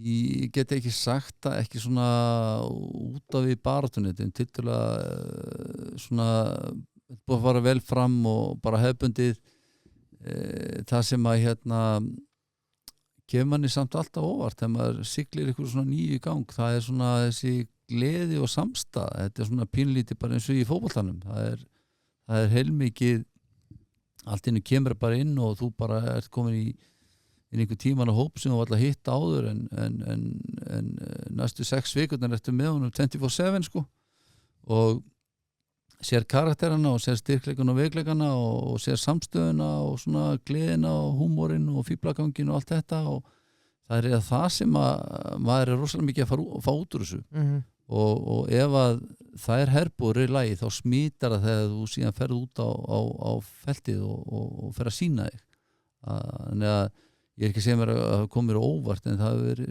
svona það sem mér skemmtilegast í svo og ég get alveg sagt ykkur að þetta er bara miklu skemmtilega þetta vona Já. og ef þú tekur sér þannig að þetta sé ekki svona mikið dauðans alvara að það sé allir bara einhvern veginn að ráðast á því og þú sett bara undir högg að sækja þegar ykkur ósamálaðir og einhver segir nei við að þeir vil ekki kjósa það er engin heimsendir skiljið, ef við takið þetta þessu að þá er þetta bara gaman sko. Algjörlega. Þarna nú er þetta bæðilegt í Kópavogi. Þú ert með 5 í sjálfstæðisflokknum og 1 í Framsókn. Passar það ekki? Það er rétt. Af þinni bestu vitund, ef meirihlutinn heldur, er þá áhugi bara að halda samstæðan í gangandi eða? Kemur bara með sko standard spurningu sem að hérna kallar standard svar bara fyrst segir maður sem svo að við göngum óbundin til kosninga og Boring. allt þetta, akkurat en það var spurningin að bjóða upp en ég hef sem sagt og hérna hvert sem hér að vill að mér finnst það bara eðlegt að ef að meiri hluti heldur að þá er fyrsta símtalið þangað og mér finnst það bara í hvora átt sem mér líka ef maður fellur þá er fyrsta símtalið þangað ég minna, þú ert búin að vera í partnership í 4 ár og maður er vill hafa heiðarleikana í fyrrúmi í því en auðvitað er þetta bara þannig að til dæmis verður það regin munur í því fyrir okkur fransnamenn hvort við fáum 1 eða 2 ef við fáum 1 bæjarfulltrúa þá erum við ekkert í bestu samningsstöðu heimi til þess að fara eitthvað víl og dílu meirhluta. Hver er númer 2? Það er kona sem heitir Sigrún Hulda og leikskóla kennari hérna í bænum og mikill framámaður í leikskólamálum bara á landsvísu gríðarlega öflug kona og henni hefur gengið vel í bartunni og okkur hefur gengið vel að svona sína fram á hennar trúverleika sérstaklega í málefnum barna og þannig að við erum alveg sko grimm á því að taka 2 inn, helst 3 og erum kannski pínlítið annar stöðu heldur en fyrir 4 árum flokkurinn sem slíkur, það er meiri meðbyr með honum kosningarnir í haust voru frekar góðar fyrir Framsóknarflokkinn þannig að við erum bjassín en eins og segi, ef að við erum að koma út úr kosningunum með 1 bæjarfulltrúa og Orra Hlöðursson þá er hann kannski ekki aðal sko dílarinn í dæminu sko en hins vegar ef við komum 2 út úr þessu og þá höfum við miklu sterkari stöðu til þess að semja og þannig að það er krúsíal fyrir okkar náinn allavega 2 og helst 3. Algjörlega. Klart. Nú er komið að spurningum frá ritturunum. Já. Og bara meðan ég man. Elsku rittararnir maður. Já, við viljum auðvitað þakka öllum sem að horfa og þeim sérstaklega sem eru virkir á grúpun okkar Chess of Dark Bandstreak Rittar á Facebook og endilega ef þið eru að hlusta á Spotify í símanum ykkar að gefa okkur engun. Þið getur gefa okkur hana engun. Og þið megi alveg bara gefa okkur nei, Jó, við erum bara heiðaleg. Já. En já, ef við byrjum bara á fyrstu spurningu og þetta er öllu þetta er svona, það er lett bara hver er besti leikmaður Breiðabliks frá upphafi ef við byrjum á því Þessi þægileg? Já. Þetta er bara mjög erfið Er ekki bara Ísak Snær eða?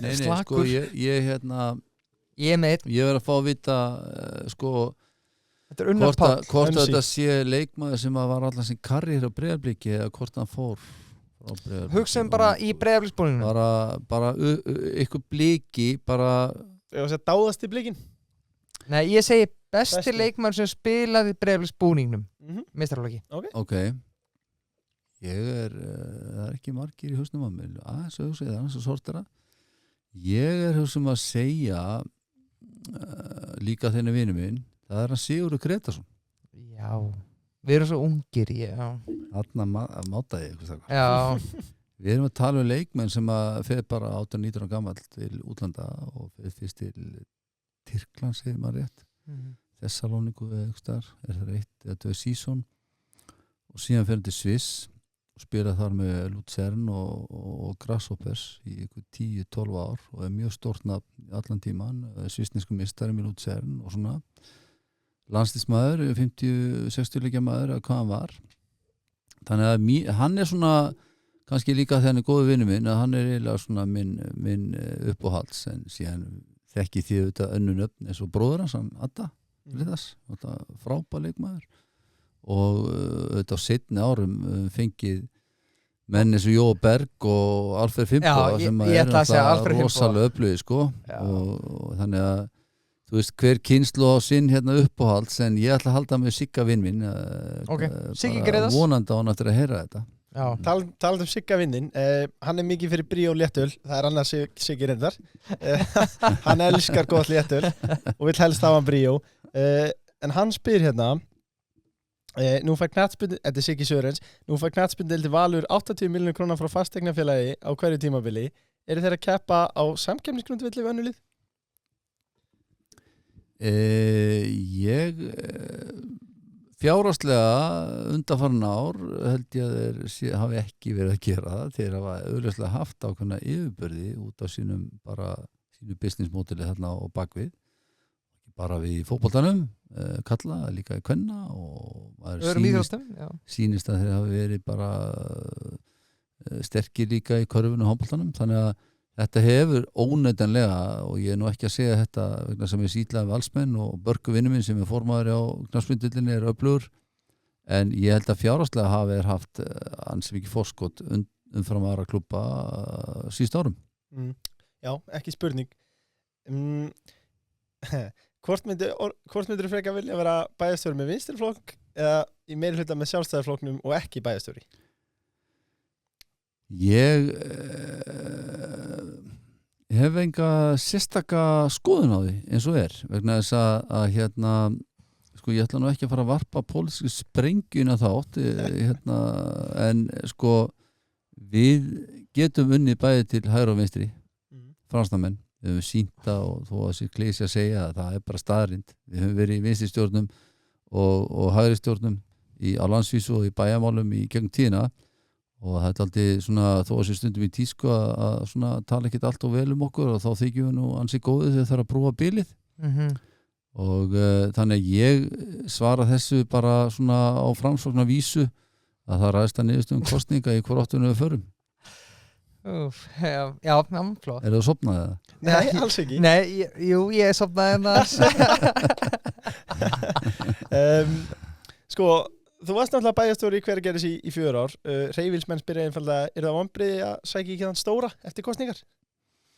Ertu að meina stólinn? Stólinn? Já, þeir alltaf reyðin, hann stóra. Já, hreyfilsmenn eru sérstakir aðdæmandi stóla sko. Já, ég er mikill aðdæmandi hreyfils líka og það er fyrir algjört prinsip að við ekki láta sækja mig á djami, ég tek alltaf hreyfil. Það er alveg, það klikkar ekki. Nei. Takk.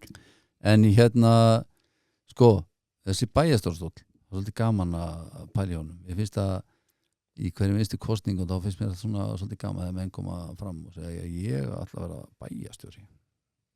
Er verið að kjósum bæjarstjóra? Nei, það er ekki að kjósum bæjarstjóra en ég ætla samt að vera bæjarstjóri.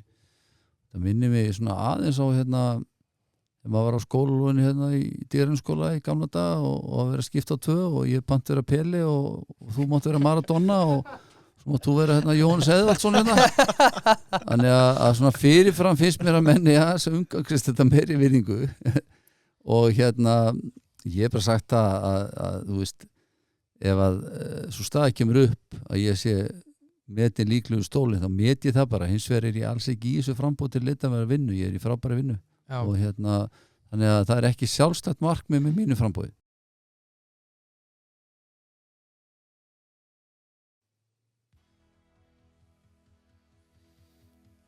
Já, þá komum að varumræðinni. Strákar, var af eða á? Hvað segir Orri? Ég veit ekki hvort ég komið svona eitthvað pappa mingil á þetta sko, af sem áður var. Nei, tjók. Sko, ég er fylgjandi var. Ég, eins og margir setti mikið spurningamerki við þetta kom og menn voru að pyrra sig alveg svakalega mikið á þessu en þið sjáum bara hvernig þetta þróast í alþjóðaboltanum síðustu, 2-3 ár sem það kom. Ég held að þetta sé orðið bara partur af leiknum, þannig að ég lýsi því hér með yfir, ég bara fylgjandi var í íslensku fótbolta, ég bara sjá það dett inn. Sko. Og er eitthvað í gangi varandi að innleiða þetta í bestöldina? Sko, ekki mér vitandi, ekki svona formlega en það má kannski segja að hérna með aukinni áherslu á framleiðslu því þetta þetta líka tæknilegt atriði, þetta sé hægt sko. Þannig að þessir hluti sem ég var að tala um ykkur áðan varandi nýjustu tækni við upptökur og leikjum útsendingar og hérna og að stóra að geyma efni og svo framvegis að það opnar á það möguleika þannig að þýletum til eitthvað í gangi og ég til dæmis heimsótti í haust sem sagt Serie A sem sagt svona technical center í þeirra og fekk að skoða varherbygginn þannig að sem sagt að má segja að þessi nýju útsendingar möguleika sem við erum að færa okkur nýtt núna í mídíahöppi kjölfara nýjum samningunum bjóð upp að það var sér bara yfir hægt á Íslandi og ekki bara var heldur öll statistika leikjum við sjáum bara hingað til að við vorum að horfa á leiki það er ekki verið taldar hóðspunnir það er ekki engar hlaupatölur það er ekkert upp á skjánu hjá okkur í Íslandi so far þannig að þetta er alltaf komið inn núna og var bara eitthvað sem fylgir og ég vil bara sjá gerast í Íslandi það er mín persónulega skoðun. Já, þú ert náttúrulega, já, eins og þú ert búin að skoða þetta og þú ert inn í, já, bara vel inn í rekstri og tekjumódulinu og síðan tæknimálunum. Hvað sérðu fyrir þér að svona framkvæmdir myndi kosta ef það eins og þú segir eru á annar borð mögulegar og hvað við komin langt í tækni sem við erum með innlega núna?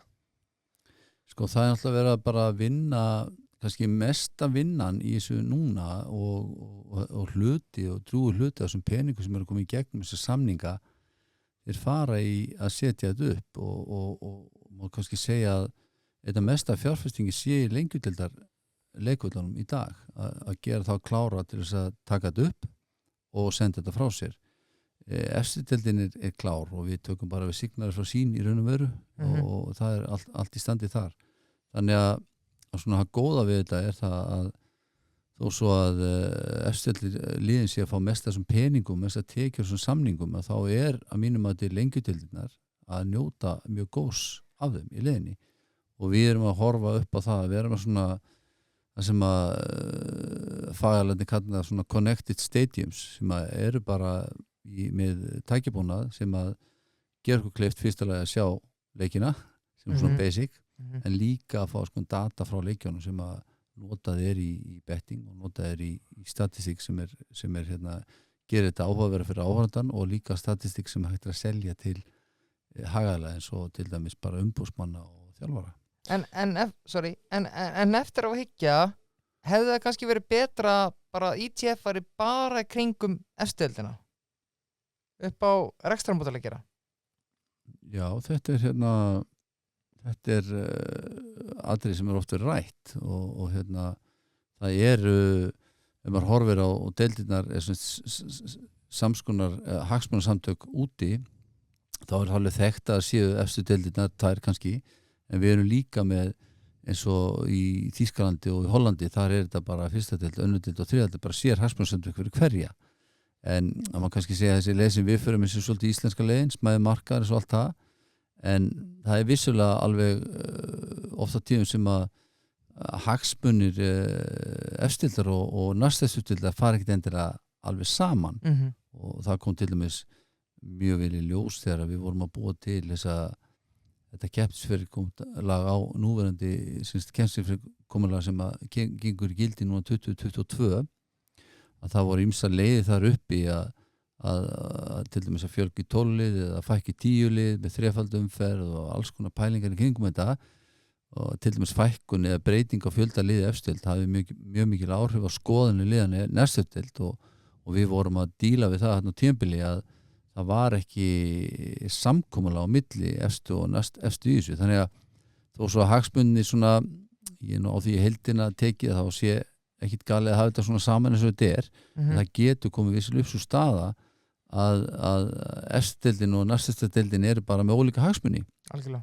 Þannig að en við erum þetta svona í dag og þetta funkar ágætlega en það er eins og alltaf það sem að hagsmunir í húfi það er vinna að halda hópinn og smala öllum saman í rétta tilka. Algjörlega. Og til að slúta varumræðinni þá erum við ekki bara allir samanlega Birkir, þú varst líka fylgjandi að við þyrftum að fá á skoðun helst bara frá frumir, þeir eru leiðandi þar fá leikinn í skoðun nei, ég segir en já, en svo líka tækifæri ég er bara að velta steinum núna að því við höfum allskins tækifæri hér til þess að prófa okkur áfram eins og til dæmis með fyrirkomuræða bestu deildinni núna ég veist það skemmtilegt í NBA það sem þú fer bara eitt challenge til þess að tefja leikinn ekkert of mikið að bara þjálfarar fái kannski bara einu sinni í leik sem að mega að segja þú verður að skoða þetta ég veit það ekki, einhver pæling alveg pæling, en hérna mér langar að þú nefnir NBA að langar til þess að spyrja ykkur hvað liðið haldið þið með NBA? Sko, ef við byrjum á mér þá var ég alltaf Phoenix maður mikið Steve Nash og á mínum grassrótar árum sko það voru mínir menn var Barkley áður en þú fæddist? Það var fyrir mína tíð sko en Sean Marion og Bell hérna mikli kongar en svo tók bara við þurrkatíð og það vandar vel NBA sko að þú bara vinnur ekki neitt í 10 ár þannig að svo bjó ég í Washington þá var ég mikill Wizards maður núna finnst mér bara gaman að horfa Golden State mest þannig að ég er nú flakka svolítið ég er Orlando Magic það er til dæmis glata alltaf með þeim Nei ég er ekki glory hunter Nei, ég veit það Enda bliki það er tómt glory að vera bliki Já, nákvæmlega Sacramento Kings eru mínir menn sko.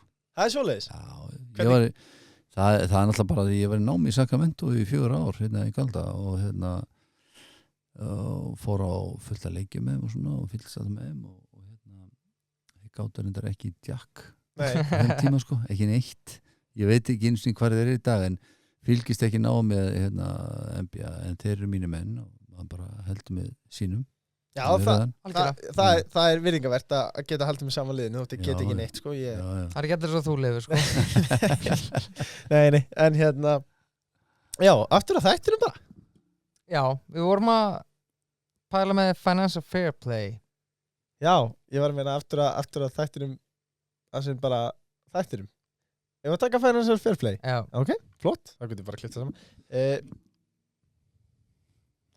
Ég ætla bara að hætti í lag allir bara aftur, mér finnst það skemmtilegt. Jæja, strákar, Financial Fair Play. Er það af eða á? Hvað segir Orri? Og hérna, þetta er rosalega góð spurning og ég get reyndar hljóma rosalega gálegur en ég veit rosalega lítið Financial Fair Play en ég get ímyndað mér því að sé fisk eftir eitthvað svona þaki á tekjur og greiðslur til leikmanna og kostnaði rekstur líða. Ég er dálítið mikill svona hægri kall hérna sko. Bara markaður. Já, ég er dálítið þar sko. Ég ætla svolítið hrættu við að regulera of mikið vegna þess að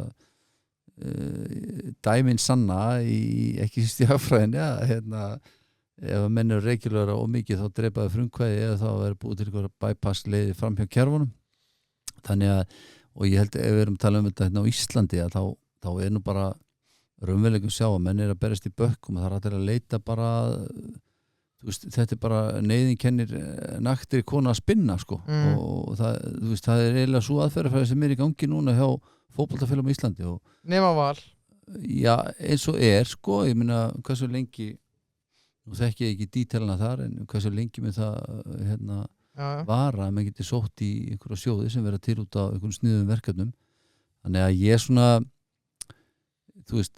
hlutinir sko kom og fara en svona til lengri tíma liti þá er ekstra umhverju tiltölulega basic hérna og þetta byggist á eins og við tölum áðan bara á ósjálfbæri kerfi eins og staðan í dag sjálfbólum, ég meina hugsa ykkur allan vinnun sem verið að gefa þarna ef þetta væri launþega þá væri þetta alltaf bara down the drain bara eins og við rættum á hann þetta er náttúrulega bara ekkit endilega góður rekstur sko, ég er lengi múin að kalla eftir því að KR feti í fótspor minna manna í Skeljungi og fari úr því að vera olíufélagi það að vera fasteignafélag og kalli sér skel að KR verði bara fasteignafélag það geta alveg ekki menn eru með, það er nú einhver áform á teikniborðan í Vesturbænum svona já, gangi ykkur vel í KR það er ekki eins og það sé einhverjar svakalegir akrar hérna og mikla lendur sem að vera að reyna hérna koma hérna inn á svæði með skóhorni og ég fylgst ákveðlega með því og góða vinn í KR og hérna Þetta lítur ákveðlega út, Já, þessi áform. þetta er bara fína hugmyndir en við skulum átt okkur á því að við förum hérna aftur í Kópavoginn af því að við erum Já. svo mikið þar að það eru Breiðablika hérna með félagsvæði á besta stað á höfbruksvæðinu Rétt. og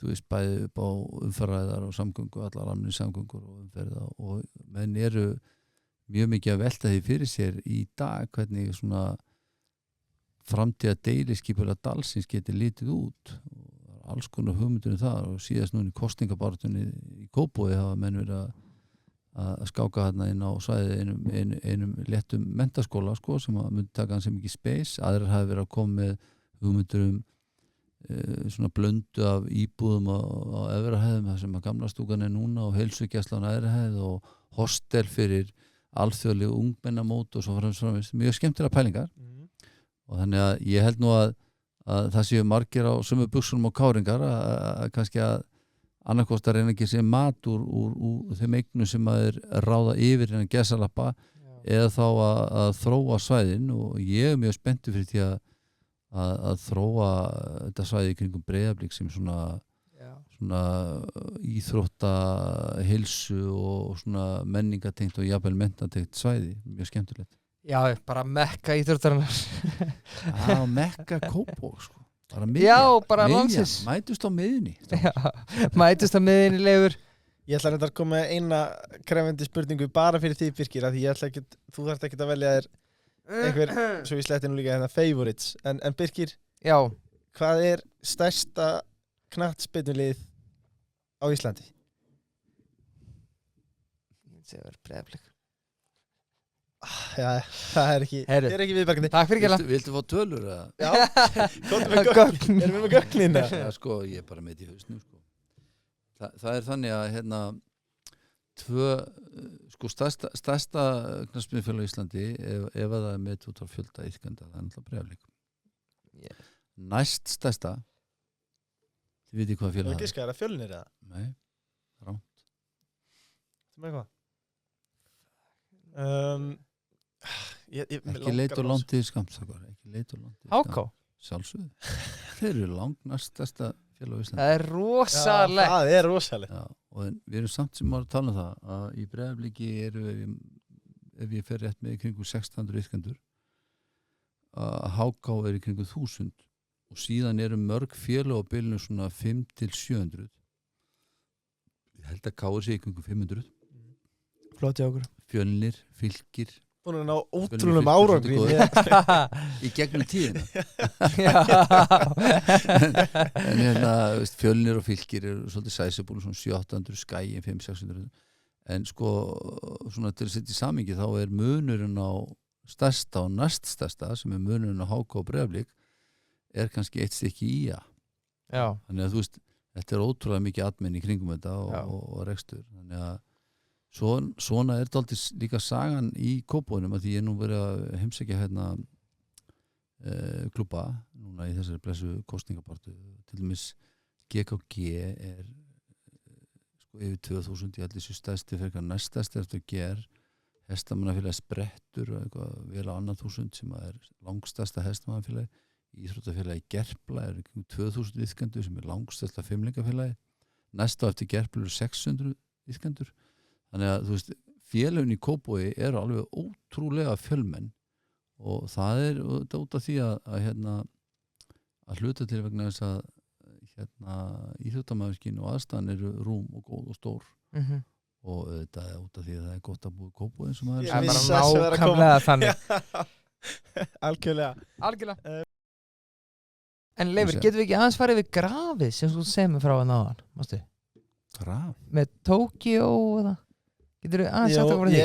Ég eiginlega held að sé eitthvað rugl en það er Wikipedia sem er á internetinu sem að segir sem að tekur saman launahæstu borgarstjóra og bæjarstjóra í heiminum og þarna í, þú veist 12. sæti eða eitthvað er til dæmis Árborg og Garðabær, Reykjavík og Kópavogur og svo fram með eftir götum miklu ofar og Tókíó og London og New York bara þarna fyrir neðan bara til dæmis Reykjavík og Kópavogur og Garðabær sko. Það er basically bara það sem við erum að tala um að það er 14 milljónir í Tókíó og ég held 14.000 sem búa í Árborg ég held sér bara þvæla til þess að afgreiða það sko Ok, en ég trúi samt, þess ekki ég ætla samt, ok, mögulega, en eins og staðan þá heldur fólk allavega að Ármann KR, kóngurinn, sé að taka hærri laun heldur borgarstjórinn í New York, Tokyo og svo framvegis. Eru laun alltaf háaðna hjá þessum bæjarfulltrúum og bæjarstjórum? Ég nú þekki ekki launakjörin og hvað maður segja, kjarasamninga í Tokyo. Nú? Ég ekki kynnt mér þá. En ég er mjög áhugaverð koncept til þess að fara honni. Ég skal alveg víkja neði, kannski tekið helgina eftir kostningarnar. Já.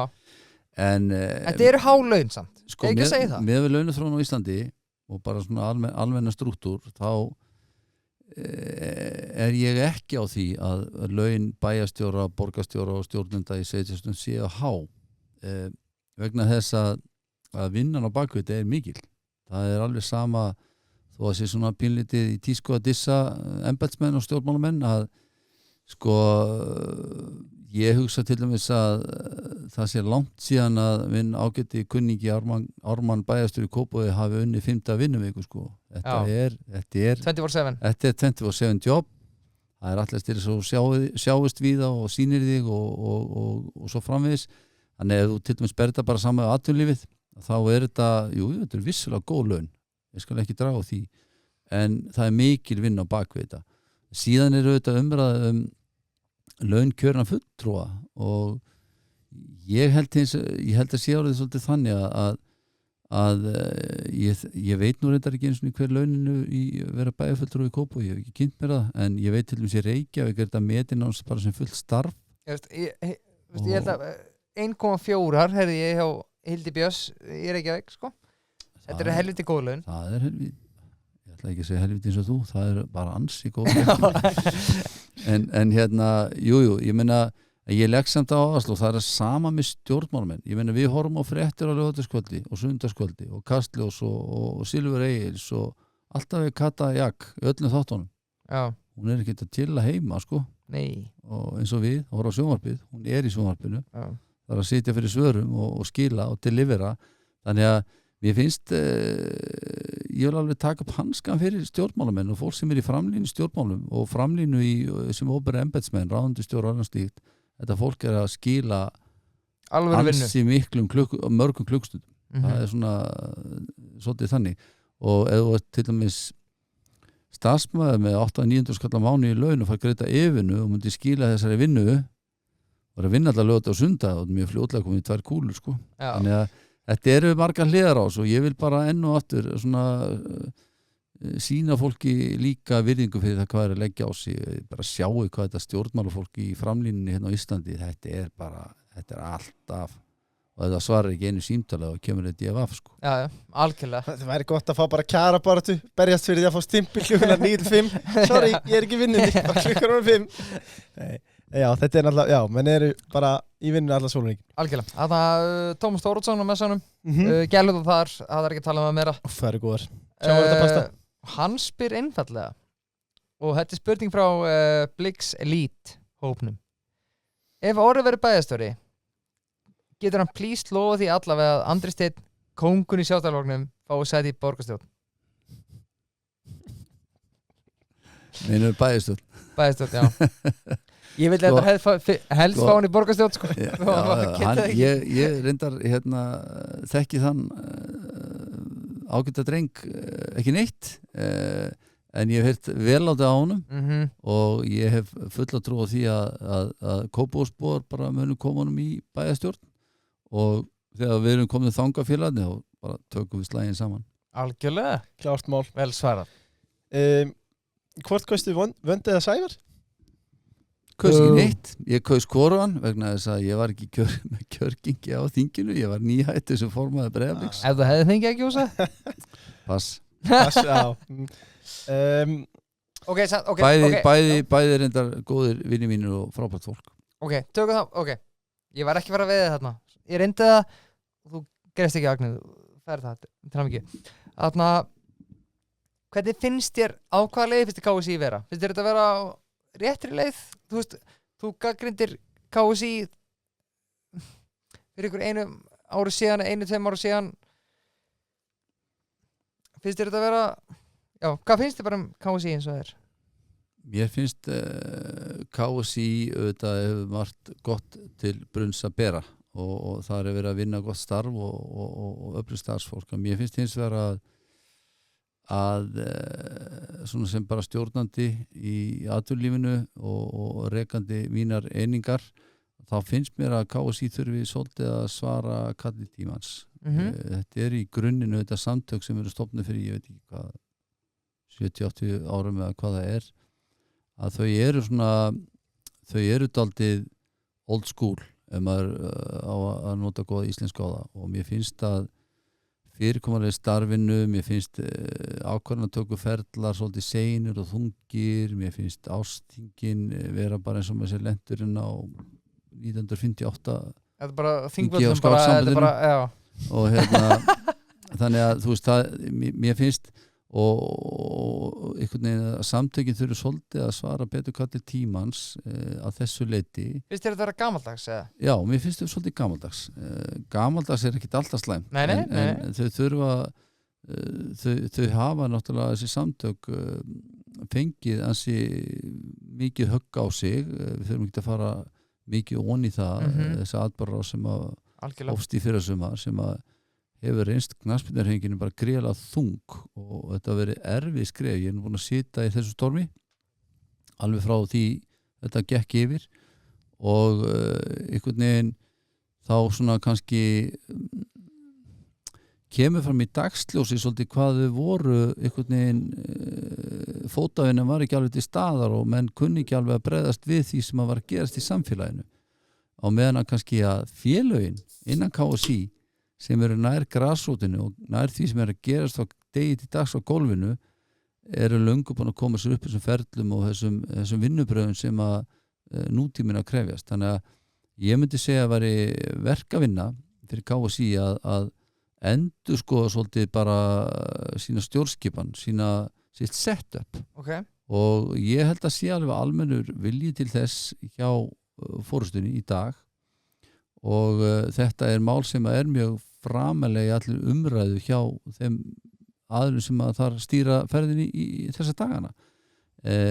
Hversu löng sú vegferð þá er komið ljós, en ég pínu smeykur að svona hún getur orðið býsna löng. Þetta eru stór samtök, það eru margir ólíkir hagsmunir, það er opbóðslega valddreifing í hreyfingunni og allir ferlar eru seinir. Ég svona myndi vilja sjá það að menn svona endurskoða vissar hluti og ekki síst á hluti sem komu ómverust í krísunni í fyrra haust. En svo tekur þú líka aðra vegferð inn í þetta sem, og ég bara tala um að grípa fram fyrir þér, gengi á landsliðinu, skilur þú veist, auðvitað náttúrulega það undir leikmönnum komið og þjálfarann svo framvegis, en það getur ekki verið jákvætt. Við erum að fara, ég hugsaði bara, ég sá í frétt í gær, við erum að kemja út í San Marino og ég bara, það sigurleikur að þetta í hús, skilur, við erum bara komin þangað aftur, við vorum að keppa á EM og HM, Ég alveg sammála því, að við erum, ég held að þau engan rocket scientist til þess að átta svo því að við erum ekki að skila góðum árangri á vellinum, það að segja aðlandslið karla í það minnsta. Já, hvernig liðið gott? Við erum alltaf að fara á Evrópumóti í sumar og ég ætla að fara til Englands og njóta þess að vera þar með íslenska fánan á brjóstinu. Þannig að það eru svolítið sverð okkar sómi og skjöldur með þessa myndir. Algjörlega. Það hins vegar ég get alveg tekið undir, ég held nú að Rúnar Kristinsson hafi verið þetta einn af ykkur nýlega sem að var að tala um að hvert eðlilegt hjá 350 eða whatever 70-80 manna þjóð á hvaða sem sett á hvað getust við erum, og ég held að mikið til meira en maður kannski segja að síðustu 8-9 ár í sögu landsliðs kalla hafi verið frávik. Já, við erum of góðu vön. Við erum orðin mjög góðu vön og ef við horfum lengra aftur í tíma þá hefur þetta nú ekki alltaf verið einhver dans á rósum, en ónýtanlega samt sem áður eigum við að gera miklu meiri kröfu til árangurs heldur en við erum að skilum þessa myndir, það alveg ljóst. það auðvitað verið að vinna í því og menn getur greint á hvaða leiðir að fara og hver þjálfari að vera stjórnvölinn og svo framvegis en við eigum að hafa og höfum miklu meira potential heldur en við erum að sýna í dag, það sé ekki nokkuð vafi en aðstæðnar eru mjög sérstakar. Við erum fyrsta lagi með hreyfingu sem er í krísu. Við erum að fara frá því að vera bara vinsælasta vörumerki á Íslandi yfir í því að vera svona í ansi mikilli baráttu KSÍ og tekið bara vörumerki KSÍ og við erum líka að ganga í gegnum alveg rosalega hröð kynslóðskipti frá gullaldaliði yfir í unga og óharðna leikmenn. Þannig að ég vil svona gefa þess aðeins meiri tíma sjá hvað gerist næstu misserin en við eigum auðvitað sem fórust að setja pressu á þá fagalega sem er að stjórna þessin á vellinum að við skilum meiru heldur en við erum skil í dag. Þannig að þú er tím Arnar Þór? Ég vil gefa honum Arnari meiri tíma. Ég held að hann hafi svona svolítið mikið til brunns að bera sem getur nýst okkur og hann eigi að fá meiri tíma og það er alveg stefna hjá KSÍ að gefa honum tíma. Ég segi bara please KSÍ ekki taka Óskar Hrafn á okkur. Það er eins og ég segi. Nei, það er sem þú segir. Ég tók eftir, ég segi neitt. Nei. Orri hann er bara 4 fótu bara heima sér öll kvöld sko. Já, en aðeins að þér, hversu góð varst í knattspyrnu? Ég var bara svona ég er þetta svo svakalega sem þetta svona mediocre, ég var bara ágætur ég átti minn feril sem að var nú aðalega held ég næst efstu deild og ég hefði örugglega getið orðið betri ef ég lagt mér í metna og mér rækt við þetta og allt það en ég var fyrst og fremst í fótboltana bara upp á félagskapinn og skemmta mér og ennþá mína bestu vini úr þeim fótboltalið sem ég spilaði 30 ára síðar þannig að ég var alls ekki á einhvern topp level, alls ekki en ég átti mína takta. Já, hvaða stöðuspilari? Miðju. Ég var miðjumaður. Já, hæra megin og því þú fórst fram á það þegar hún var að ræða þetta. Nei, já, en ég meira pæla bara svona ég ætla að taka sko, ef þú ætlar að líka ef ykkur leikmann. Já, sæll. Já, það er skemmtilegt.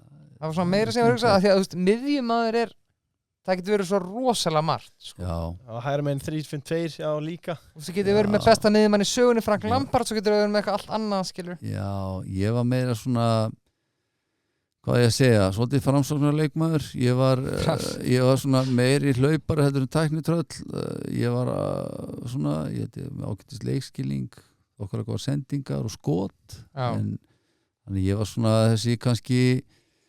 þessi svona allega vinnu sem ég gaur ég var engin töframæður sko langt í frá, ég ætla alls ekki að fara að segja það og núna var vinur mín eftir að heyra þetta ég ætla að taka mig þvílíkt niður sko Hann var svona Xabi Alonso. Já, það er ákveðlega. Já, ég hef engan í samtímanum sko en áður fyrir þá áttum alltaf fyrirmyndi sko. Með hvað liðir enska? Það er bara eitt klúbbur sem er alveg klúbbur en landið, það er Liverpool. Ok, Liverpool, já. Þú var svona Thiago. Ég var, sko, back in the day og nú fer ég langt fram fyrir þann tíma sem þið fættist. Graham Souness var mitt átrúnaðgóð. Já, ok. Enda eitt besti miðjumaður sem hefur spilað bara í Evrópu í undanfarna áratugum og svo er svona aðrir leikmenn sem var Liverpool þessum tíma sem þið þekkjur ekki, Ronny Whelan var eitt sem var alveg geggjað. Heyrtum hann, já. Ég svona tengdi svolítið við hann. Ok. Og svona, hann var svona ekki gerðið á flókið. James Milner, eða? Ertu þar? Ég var ekki sami naglinn á hann. Sko. Ok. Nei, ég myndi segja svona, ég er mjög hrifinn af Fabinho og ég hafi ekki verið svona defensive kannski eins og hann, en svona, já, ég veit ekki hvernig ég á að pikka í dag, ég seti mér svona á spotti sko, kemur kannski á morgun að hinn. Ef þú fengir að velja einn í Blikaliði núna, við vorum að horfa á Blikaliði í kvöld, til að þú mátti velja hvern einasta leikmann í heiminu til að velja í Blikaliðið, hvernig þú eru setja? Ertu þá að meina bara alveg frá vörn og fram á því? Ég við erum sko, ég held að ef við horfum svona það sem að ég myndi styrkja okkur ykkur stað framar eins og Ok. svo engin kjarnungavísindi, ég meina Óskar er búin að kaupa 3 sentera í vetur og 2 þeirra eru úr leik út af meðslum og svo 3 kom til leiks, þannig að svona einhver pjúra nýja væri svolítið eftir svona verð. Hverjir eru þar fremstir í bransanum í dag? Það er reyndar aðdrótin eitthvað svona falska nýjur. Ég var alveg til í Sala í Breiðablik sko. Haaland. Já, ég hef rosalega lítið séð að Haaland bara í sjónvarpinu, ég var að viðurkenna það. En svona einhver 18 gólskorir væri góður. Ég meina, við erum með geggja leikmanni, svo ég vil meina Kristinn Steindorsson sé besti leikmaður á Íslandi í dag. Já. Besta comeback bara sögunar. Sammála því. Hann er algjör töframæður, hann er svona okkar hann er alltaf í sekunda assisti eða assisti og algjör leikmaður, og svo erum við þessa leika fyrir sem Óskar er að spila með að láta raunverulega miðjumenn að stinga sig í gegn og skora og svo framvegis, en það væri gott að hafa eitthvað svona Harry Kane. pjúran, já, nákvæmlega, góða punktur. Ég myndi alveg þykja hann í blika liða. Það var vínt af átján striker sko. Þó svo reyndar að Harry Kane er nú svona leynir á sig hvað það var þar, eins og við vitum. Algjörlega. Já, það er spurning hvort við vindum okkur hraðspurningarnar bara. Já, sko alltaf 2 hraðspurningar En eru ég með eina athugasemd. Já, hvað er með hana? Er þetta ekki skákþáttur? Jú, þetta er skákþáttur og við höfum fengið marga sneiða fyrir Já, við höfum fengið þær. Ég er mikið respektur í því. En sko, já, það er samt, þetta var skákþáttur. Þetta er hlaðvarp. Orri, einhver tenging við skák eða? Þú varst að segja okkur fyrir þátt að þegar þú varst ungur þá voru skák bara algjörir bara rockstjötur. Já, ég er svolítið þar sko. Ég er náttúrulega byrja aftur bara eins og fótboltamaður. Ég er engin skákmaður heldur þó ég hef eitthvað verið að tefla sem barn og en ég var að segja þér fyrir þáttinn að ég sé 8 ára gamall þegar Amy er í Laugardalshöllinni og það var bara, ég meina, það var ekkert að gerast á Íslandi á þessum tíma. Það var, Led Zeppelin kom held ég árið áður og held tónleika, en that's it. Þannig að þetta heimsmyndstar Amy er náttúrulega bara alveg ótrúlega stór event í samtímanum. Þú 8 ára samt bara sko. Ég var bara patti, maður mjög vel eftir þessu, öllu í kringum þetta og sérviskun í Bobby Fischer og Sæma Rock sem var hans enga lífur, allar þessar sögur sem hefur komið fram þetta setna en grínlaust að þá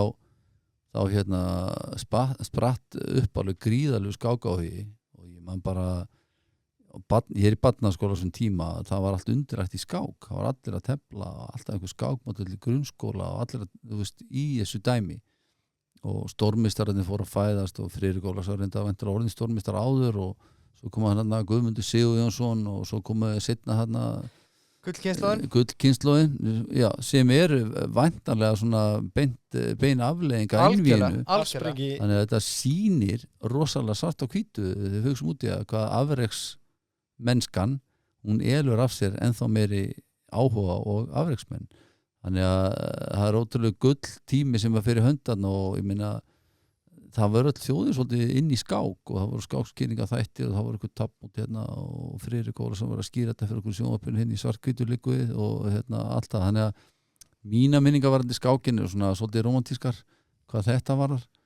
En sjálfur get ég afskaflega lítið í skák. Ég er ekki nógu svona sterkur í strategíunni sko. En lofa með því ef þú kemst ef þú er bæjarstjóri eða fórstuði bæjarstjórnar dældu bara peningiskák. Takk.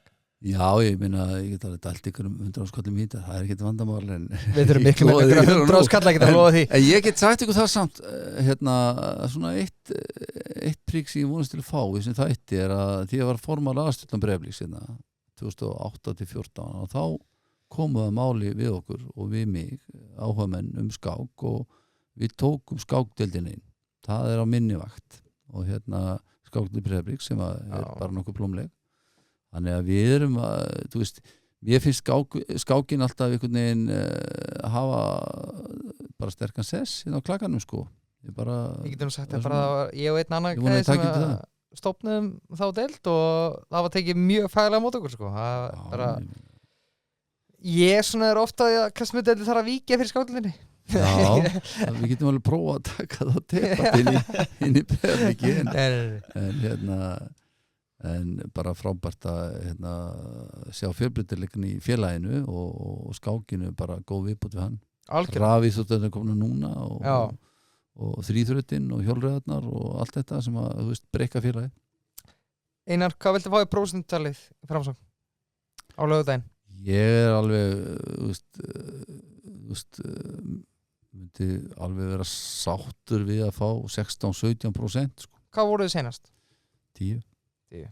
Minni mig 9-10. Það dugði fyrir einu manni en flokkurinn að landsvísu fekk ykkur 16-17 síðustu alþingiskosningum þannig að það er ágætis viðmið en síðan er það kjósendana að velja. Algjörlega. Klárt mál.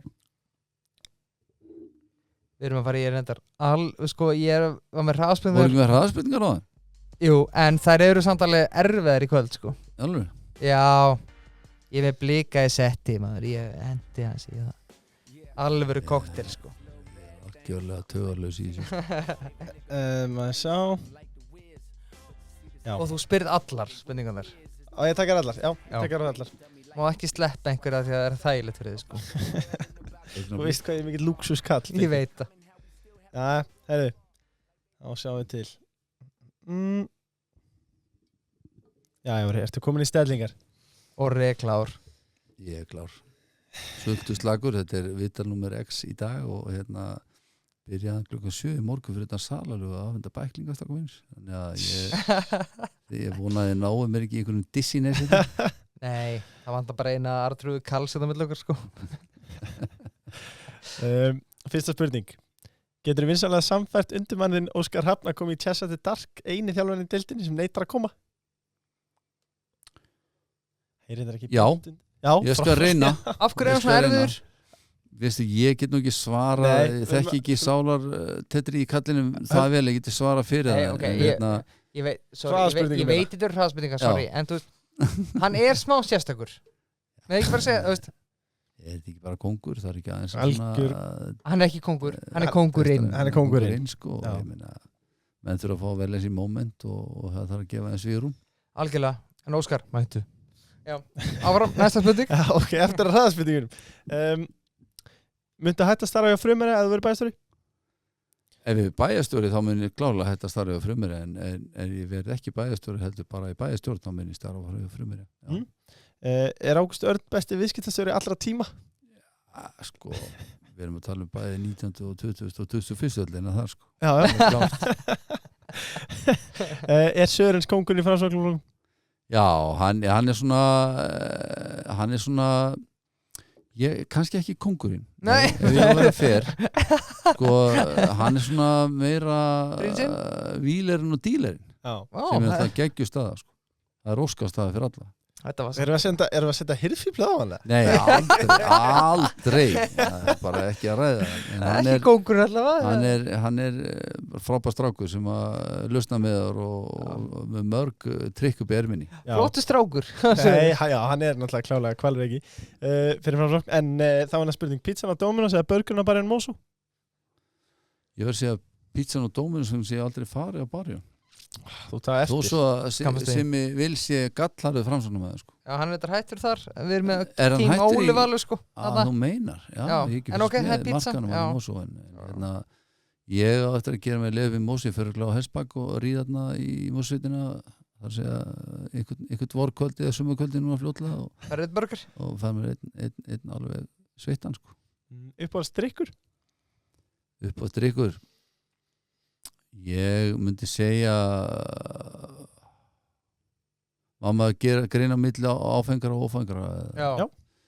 Ófengur bara vasser, vatn á íslensku. Svo er náttúrulega ég að vera viðurkenni, ég er aldrei veikur fyrir bjór. Já. Þú ertu fyrir bríóin eða? Ég er ekki mikill bríómaður, ekki hingað til. Ég fekk hérna einn í okkar áðan sem var ljómandi góður en ég er meira svona í þessum erlendu bjórum þó það sé ekki mjög framsóknarlegt að vera það. Nei, svona í teknísku bjórunum og þýsku bjórunum og pólsku bjórunum. Já. Þannig að en þetta allt gott hvað með öðru og svona prósentu styrkunni ræður svo til ferðinni. Versta fjárfestingaferðlum? Versta? Ég lagði helviti mikið í díkót hérna þegar Kári var ungur og feskur og svolítið að mjólkupenningum í það. Annars hefur við verið bara nokkuð lánsamur svona með það sem ég verið að veiða. Já, það reyndi þessi díkótgæðum sko, maður hefur heyrt slæma sem það sko. Það var algjör disaster. Uppáhalds staður í heiminum? Í heiminum? Ég ætla að útiloka Ísland frá þessu. Ok. Þá myndi ég segja að það væri að því ég hef búið sko nokkuð mörgum stöðum útlöndum, eða nokkrum stöðum útlöndum. Ég sé bara Brussel, ég elska Brussel. Já. Bjóðar í mörg ár og hún alveg geggjuð. Já. Líka ESB þetta rétt, já. Já, sem kannski ekki alveg í syngi við hverrent pólitískan status en borgin geggjuð, mæli með henni. Góðu bjórar þarna, talandi bjóra, ekki geðveiki bjórar þarna? Þetta bara Mekka bjósins og Mekka bara, þetta mataborg döðans og hún Mælurðu með það? Hvað segirðu? Mælurðu með að fara inn í helgaferða? Þetta bara algjörlega solid, hún eldgamla miðbæ og hún ekkert á stór og ekkert á flókin og þetta gúrmei gaurar og þjóðarétturinn kræklingar og franskar og franskar náttúrulega ekki franskar eins og við viti, eru belgískar og þetta endalaus paradís að fara í mælimeðinni. Veisla. Klárt. Eitt félag í Kauphöllinni at gunpoint? Í dag, eftir rauða vikur, ég ætla nú ekki að fara hvetja fólk til að fara eftir mínu ráðamis en ég svolítið trú á Villa vinum mínum í Eimskip núna, hann sé að gera góða hluti. Já. Uppáhalds slag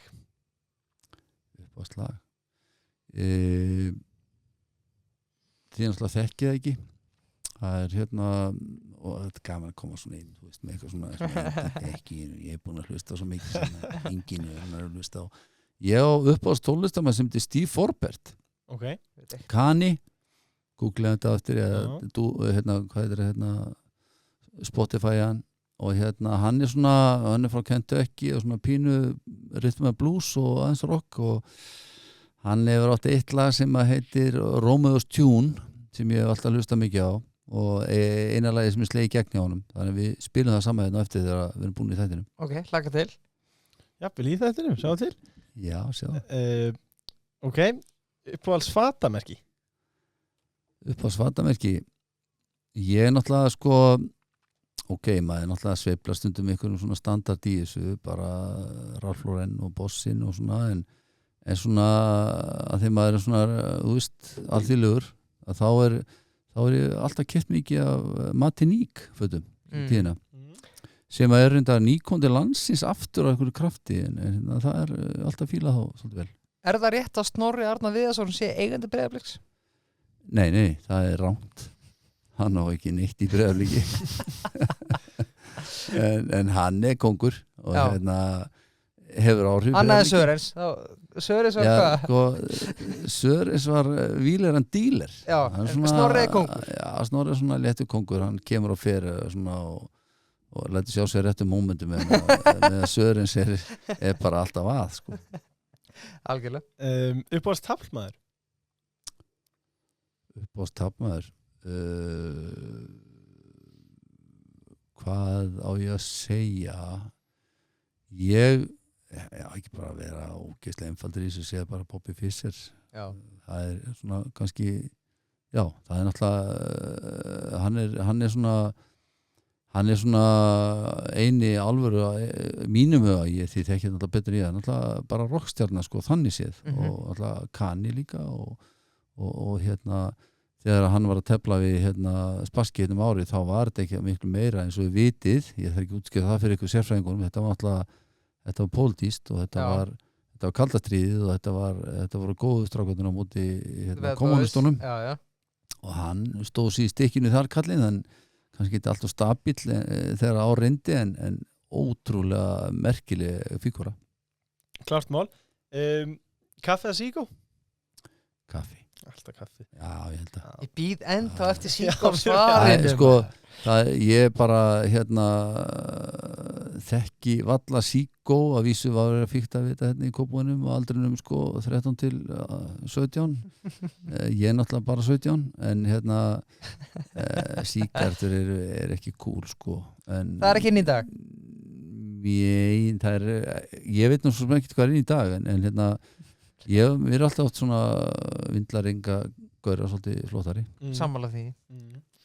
ESB, já eða nei? Já eða nei Þetta var skemmtilegt, alltaf fyrir þetta. Hvað sagði? Við spurt nokkuð sem þetta var skemmtilegt. Túr og tógar eða strandveði bát? Klálega strandiðbátur helst mjög nálægt ströndum Geti bara mest í landkrabbi á Íslandi ég má ekki sjá Herjólf og bara fæ ég kvíakast og einkenni sko Algjörlega. Herru, verða Breiðablik Íslandsmeistari í ár? Já, Yes. Það var bara útkljáð. Þetta er búið að vera frábært þáttur í kvöld. Herru, vel gert, Leifsi. Við viljum tala bara saman þakka Bríó, Léttöl, Smitten, Dominos, Payday, Kemi, Hreyfli, Loop, Hreyfilla sjálfsög með 588-5522 og appi góða. Loop eru með Loop Mini, þetta er minni púðar en sama bragð. Það er að síða sig alltaf. Já, Barjón Mosso og Messanum. Og það er alltaf sama spurning að lokum, Orri. Hvað er það mikilvægast í lífinu? Vinir og fjölskylda Glæsilegt. Gangið sem allra besta lögðar. Takk fyrir það Takk fyrir gæla. Kærlega. Takk fyrir.